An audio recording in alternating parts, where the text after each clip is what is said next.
चोरी चोरी चुपके चुपके धीरे धीरे कहा बचके बचके या बाजीराव या तुमचं स्वागत आहे. हा तरी म्हणलं ह्या गावात तुम्ही चोरून चोरून कसे काय येता? तुमचं पितळ मी आता उघडं पाडितो. नाही बाबा असं नको करू, मग लग्न झालेलं आहे. बर सांगू नको मला. साऱ्या गावाला सांगतो मग घरकुल कंपनी पास केलं तो. घरकुल तो पास करतो, पण हे कोणाला बातमी सांगू नको. बर तो काय असते ते काम. आता कशी तुझी भामटी नजर झाली?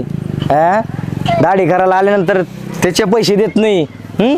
आणि मला काय इलेक्शन टायमाला काय म्हणला तुम्हाला का तुला 2 ताळीची हे बिल्डिंग मध्ये तुला गाळ्या देतो, वरती राहील तो सामान ठेवायला देतो, खाली तुला गाळा काढायला देतो. त्याचं काय झालं?